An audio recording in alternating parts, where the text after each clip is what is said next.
Hello, everybody. Welcome to Walk and Talk with me, Darren McGarvey. This is episode 3. This is a special series of podcasts that I'm doing that are specifically related to the coronavirus pandemic and a kind of mixture of personal observations and stuff that I'm thinking of going through, as well as some more kind of politically themed ideas. Today, about 2 hours ago, Boris Johnson addressed the nation 8:30 on national news and pretty much brought forward measures that many people have been asking for a week at least. Although many obviously have maybe not been watching the news or have been getting mixed signals regarding the seriousness of the spread of this virus. At last count, I think we were up at nearly 15,000 deaths, hundreds of thousands of confirmed cases, and obviously the confirmed cases are not a reflection of the real scale of the spread, because most countries are not quite on top of testing people, and so there's no real way of knowing. Only the most severe cases so far in the UK will receive hospital admissions, and then a certain percentage of those will require intensive care. And that's really where the complications come in for our health system, which is run like a business almost. And so it's run to be efficient, therefore there should be no excess capacity, because that would be a waste of money and time. And it's left us in this extremely vulnerable position where now we have got car manufacturers reconfiguring their entire factories to put ventilators on their production lines. We're trying to create a vaccine and antiviral drugs and tests to identify those of us who might have already had the virus and have developed the antibodies necessary for immunity. The situation's moving so quickly. I mean, only last Monday I was proposing doing a kind of walk and talk in Kelvingrove Park in Glasgow, basically because all of the recovery meetings were closing down, and I can just see the real risk to newcomers who are trying to get a day sober and not having that vital social connection to go in and get the support that they need to come off of their substances or alcohol or whatever their problem is. And so the walk and talk was really just, meet up in the park, keep a safe distance, go for a walk.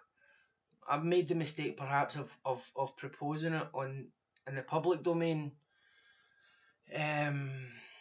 Maybe I should have done it through the recovery fellowships, I don't know, but I never thought that it would have grown the arms and legs that it did, and eventually many people challenged me about it, and I was quite defensive at first.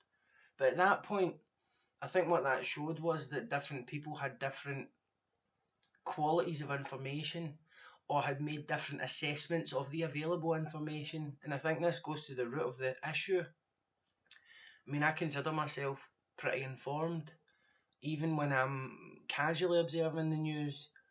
I like to think I've got a kind of firm grasp of what's going on around me. And while I was certainly not unaware of the seriousness and the magnitude of the crisis, at that point I was still following what I was being told by political leaders in London and in Holyrood, which at that time there wasn't even any talk of shutting the schools, and it was very much business as usual, and the main instruction that we all received was that we were to wash our hands. And then the situation began to develop quickly. So anyway, I cancelled the walk and talk. I'm glad I did now, because I would have been sitting here today with a lot more anxiety about my own personal contribution to what is surely going to be an era defining and life defining national emergency for any of us alive today. Hope everyone's okay. I know that doing a podcast is a certain element of self-importance involved. Anyone who knows me will know that I'm quite self-important, therefore that shouldn't be too troubling for them. I guess anyone who does do a podcast is self-regarding in some way, and then the question is, who can bring other things to the table other than that sense of self-importance? My thing that I've been kind of mulling over in the last few days, obviously before Boris Johnson announced the lockdown measures, was my sense of frustration about, people who you would refer to as moderates. For anyone not familiar with that term, basically your moderates are the people who kind of, sometimes they might vote Labour, sometimes they might vote Conservative. They're not necessarily ideologically driven. They like the idea that you can take bits of both worlds and create a politics which is about doing stuff that works and doing things that isn't too radical in order to preserve the status quo and gradually move towards reforming society's institutions and laws for the betterment of as many people as possible. And there are lots of examples where that sort of outlook works, and actually that sort of outlook, there's a practical necessity to it because there's such a broad diversity of opinions within the population that in order for you to bring about long-term meaningful change, you have to get enough people on board that change will be sustained rather than just thrown out the next time another government comes into power. My big problem though sometimes with that outlook is that it also comes with caveats, which is about an appeal to civility and an appeal to being polite and not getting angry. And one of the reasons I find that frustrating is because, I come from a community where our concerns are disruptive by definition, and often because we don't speak with the tone that is preferred in the consensus, then we can often be labelled as angry or not being constructive or being impolite or vulgar or difficult to deal with or whatever. But actually, people get that way because they get so frustrated at being told to calm down, by the moderates. And my frustration was coming really from the fact that after 10 years of austerity, when many of our most vulnerable citizens and the elderly and the homeless and people with substance misuse disorders were kind of thrown by the wayside under the auspices of austerity. Austerity, we were led to believe, was some kind of moral crusade to balance the books after the 2008 banking crisis. And what's frustrated me is how quickly, in the light of this pandemic, all of these groups that we have treated really poorly in the last 10 years, whether it's the immigrants who are now in the health service saving all of our lives, or the workers who are keeping the supplies running and the food deliveries going and the taxis and the buses and the paramedics, or whether it's the homeless people who are now being put into hotels to protect them from becoming infected. Suddenly all these people are being dealt with, including the elderly. So, in a real kind of drought of adequate social care and a crisis around all of these areas that I've discussed, whether it's the precarious labour market, whether it's how we've been discussing immigration, whether it's homeless people generally,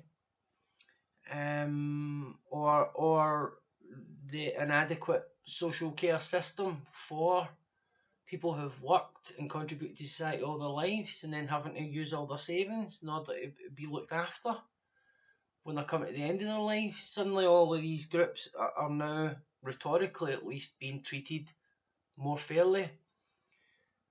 And so some of us just wondered, how come before this crisis you couldn't have took a fraction of the money that's now being made available to bail out the entire society and just offset some of that pain that people experienced through a punitive welfare state which relies on coercive psychological techniques that really are meant to emotionally disorientate human beings, who many of whom have already experienced a lot of adversity and trauma in their lives, and use negative social cues to punish them and confuse them. And suddenly now the welfare state has been opened up to everyone, and it's been flooded by self-employed professionals in media and the arts. And now we're seeing all the tweets about people saying, oh, how am I supposed to apply for this? This is a nightmare. I've been on the phone for 2 days. And it's difficult when you've been on the front line or losing people to relapses and suicides and death, to kind of sit back while certain sections of the population wake up to the reality that you and many other people have been screaming about for a long time. And when you do point that out, you will be accused by some you would regard as moderates as making political cheap points, and that is dead frustrating. So I've been feeling my kind of radical, angry, former self sort of awakening in the last few days. I mean, I kind of just keep that in storage, and sometimes it comes out. But just I've been really connecting with that analysis that the change that we really need is more fundamental than a lot of people in the middle of the bed politically are willing to accept or willing to admit.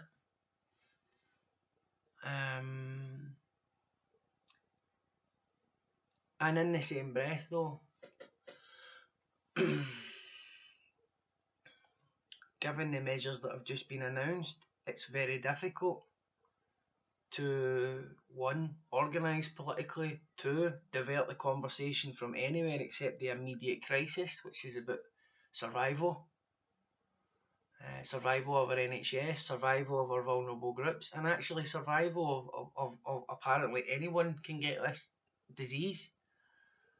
I mean, we've been told time and time again that it's vulnerable groups who will get it, and mainly the elderly. And while I think that remains true, I'm seeing countless stories now of people in their 20s, in their early 30s, in their early 40s with no pre-existing health conditions that you would consider fit and healthy, active in the gym, not non-smokers, sharing their experiences of this thing nearly killing them. And so where I come from politically on this, I have a difficult assessment to make, because on one hand, this is the perfect opportunity to say, look, all of these things that we've been saying about the inequality making our society vulnerable, and not just to be compassionate or morally superior, but for the real practical integrity of our society going forward, the floor needs to be raised up slightly. And that when it comes to talking about who foots the bill for all of this at the end of it, then we have to safeguard our most vulnerable groups. And we have to protect them from it, and we have to, the rest of us who can afford to, share the burden, whatever that might look like.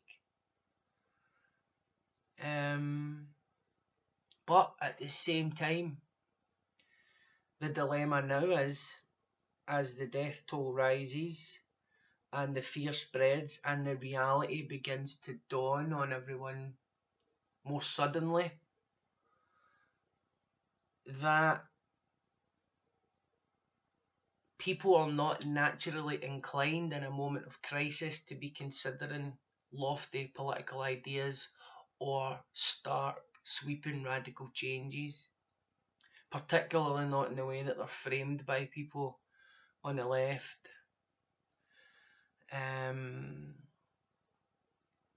The only kind of parallel to express what I mean by that, and this is not me saying hold your powder, this is not me saying if you feel angry about something, don't express it, but just don't be under any illusions that it's not going to take you're not going to get the traction you think you're going to get, and in fact it could be flipped on you in the circumstances. When I was researching something for my book, which now looks completely outdated, I'll do another podcast about that if anybody's interested, just the nightmare of this second book. But I was doing some research, and I wanted to use the Titanic as a parallel because it's the most overused metaphor ever. So the Titanic, the sinking of the Titanic, the iceberg, what that all represents means different things to different people at different times in history.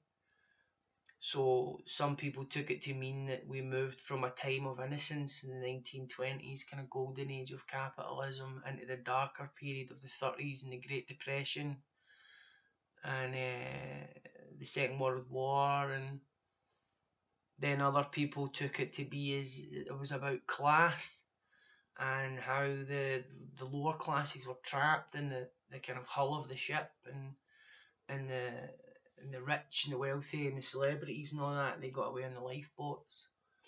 And so it's a social cultural Rorschach where people project onto it whatever they feel is relevant. And I think there is merit in all of the different metaphors that have been drawn around the sinking of the Titanic. But as I began to do some more research, there were some things I found out about it that I had not seen mentioned, at least not in any kind of context other than just saying that they happened. And two of them really struck a chord with me, and for me the metaphor then became this unfortunate reality that at the precise moment where people would benefit from taking a risk and doing something radical and confronting the horrible truth about the situation that they're in, most people won't, because that's not how we are designed as a species. At the precise moment where we should act and we should do something radical, we seek to conserve what we think we have, particularly if we feel we've got a lot to lose. And on the night of the Titanic sinking, two things. One of the survivors, I think she was kind of she was working for someone who was kind of part of the elite, and she described the moment. She does a brilliant description of feeling the iceberg hitting and walking around the ship and everybody acting like nothing's going on, and then slowly just getting a sense of the impending disaster which began to engulf them all. And so she tells her story, I think it's a diary entry, right up until the point she's on a lifeboat. And she describes the lifeboat kind of sailing alongside the Titanic. Not sailing, but just the Titanic's there, it's partly submerged. By this point you can hear explosions. You can hear the ship creaking, the lights are flashing on and off. It's completely dark, it's absolutely freezing. And she describes how in the lifeboat they didn't want to leave the side of the Titanic, because somewhere deep down they kind of thought that it would get fixed and that they might get back on. They kind of thought that someone somewhere had an overall view of the situation and that it was being worked on. And this was compounded, this delusion, this yearning for the comfort and familiarity of continuity, of security, the illusion of those two things. And this was compounded, this was made worse by the fact that the only other alternative was the dead of night. No light, freezing. And in those circumstances, how can you blame a person for holding on to that delusion? And how do you know you wouldn't in such a situation? Because confronted with the reality, idealism sometimes is the first thing to be tossed overboard. And the other thing, and I say this, just for people to bear in mind who are obviously seeing this, not necessarily as an opportunity, but that they're seeing their politics justifiably re-enter the discussion as a Conservative government which has been known to be completely ferocious in its pursuit of free market ideology and fundamentalism, right down to austerity itself, which apparently was about balancing books, but actually has cost us more money in the long run anyway. That's another podcast. Suddenly we've got a Conservative Prime Minister, perhaps more to the right than his predecessors, who has nationalised the British economy in a way that we haven't even seen in wartime.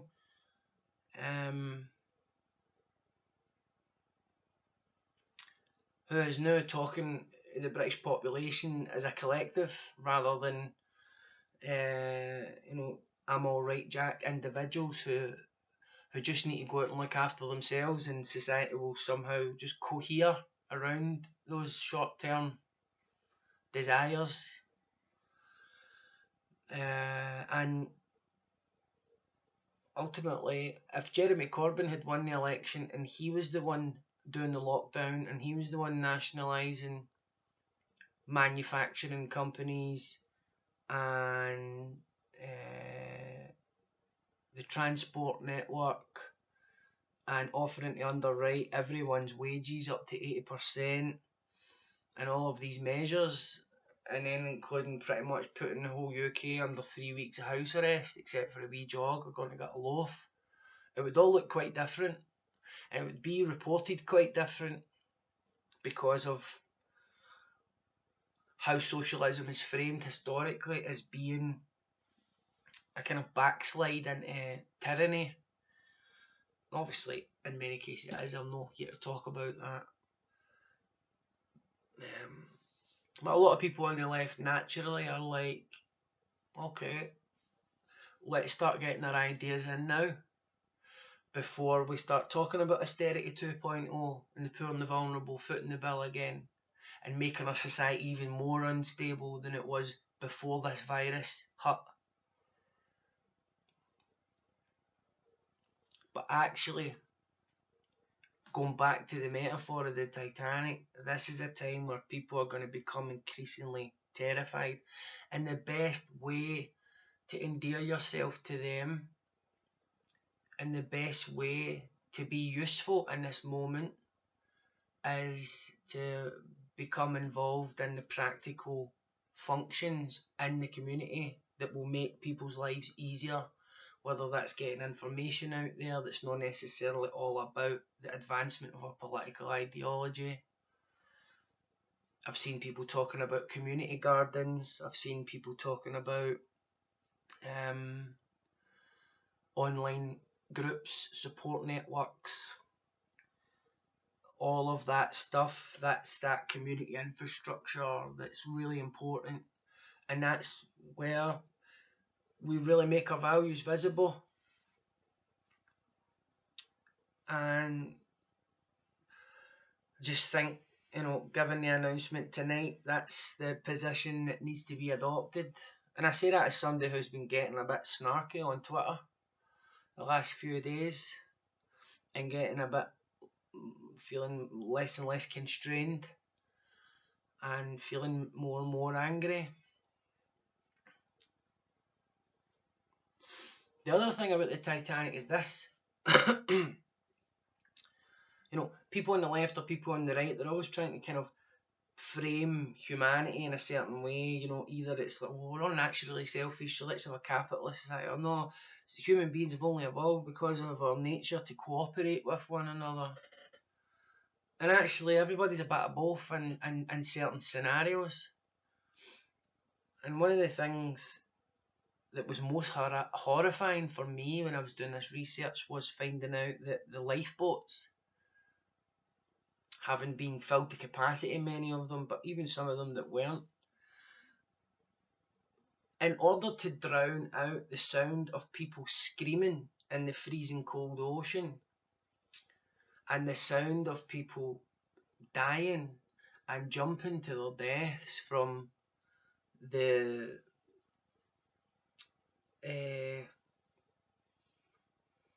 ship, then the people in the lifeboat struck up songs. So they were singing to create a sense of morale, a sense of distraction, not just from the fact that the ship was sinking, but from the fact that people were literally feet away from them, drowning, screaming for their lives. And this, for a lot of them, remained the central trauma, the thing that they couldn't get over.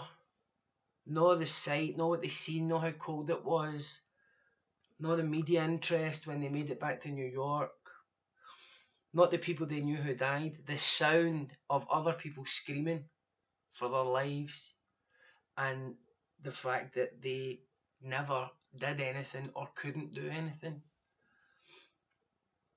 And I always try to keep that memory at the forefront of my mind when I'm managing my expectations about how the general population should behave in the face of a crisis.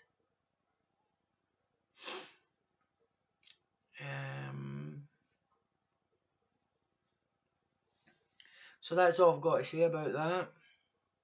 Cheery wee podcast this, isn't it? Absolutely wonderful. Maybe a bit more political than I had intended when I started, but that's usually the case whenever I open my mouth. I was watching this video earlier of a 28-year-old guy, Irish guy, again, healthy, no pre-existing health conditions, and he was talking about how this thing nearly killed him.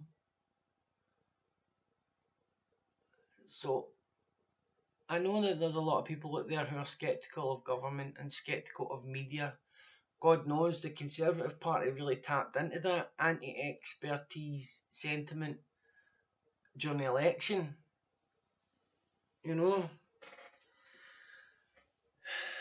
But I'm just going to say, from my point of view, over the last 7 days, as gradually more information's come to light and I've been able to absorb it more,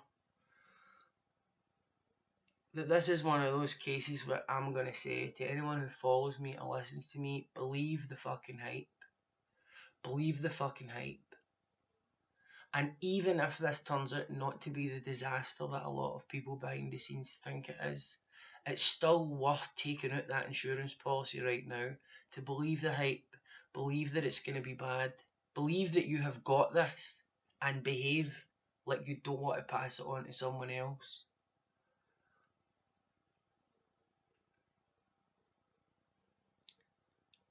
You're going to have the grifters over at Spiked Online finding that their niche in all of this is going to be an anti-authoritarian charge. They're going to be the edgelords of the pandemic. Now, that's not to dismiss concerns people have about authoritarianism and under the skin surveillance, as some have called it, and generally new laws and measures being brought into effect that who knows when they'll come out of the statute book. But something to bear in mind is that the coronavirus bill passed because the government was open to scrutiny, and some of the scrutiny it received was that there should be a period where this all has to be reviewed, and that period is every 6 months. And while I, as much as anyone, have my criticisms of the society, the way that it's organised, the fundamentals of our economy, the excesses of our politics, on the left and the right, I do genuinely believe we have a very robust democratic system. Fair enough, it's easily exploited by special interests, but when the parliamentarians themselves really want to get into it, then they will. And you only need to look to Brexit and how long that took to settle, because there are so many mechanisms by which the government can be held to account in the Parliament, through the courts, in the House of Lords. And while a lot of people might not be dead familiar with that, and I'm certainly not as familiar as, proper political journalists are, but I understand, even just from casually observing, that while it's easy to characterise politics in certain ways and rhetorically dismiss it, it is very complicated and it is very fucking thorough. And something like this will be scrutinised very heavily. And I don't actually believe that Boris Johnson wants to put us under effective house arrest. He had a plan for government. He had a vision of a politician he was going to be, the sort of leader he was going to be. This is what he wanted all of his life. You can see the man is fucking heartbroken that he has had to announce what seem, on the surface at least, the most radical state interventions possibly in history when this is all said and done. You can see that this isn't what he wants to do, and maybe that contributed to some of the dithering in terms of taking this long to do it. So I don't believe, as some people will be suggesting, that this is an authoritarian drive by specific actors within government. Because this is a government that's all about enterprise, it's all about business, it's all about making money, because they believe money and profit and that trickling down is the real basis of our liberty and our freedom. They're wrong, but that's what they believe.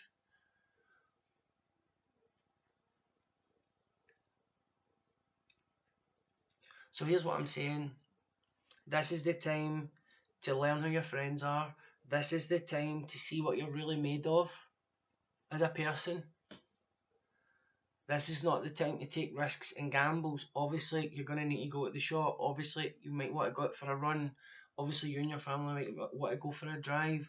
All of that stuff is cool within the confines of what has been announced as safe and responsible. Don't fuck about. Don't fuck about, man. Because this can get really scary really quickly when you actually think about it. And I've been reading it for days now, since really I began to twig about the multiple overlapping factors that make this as serious as it is, and why it isn't just a flu. And that the reason that we're so vulnerable is because of the way that this peaks and where that converges on our healthcare system.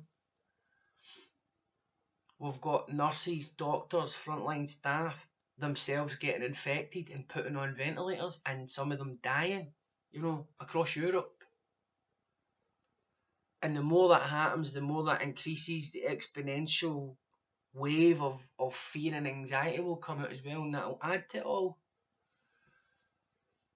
So just stay put in your gaff.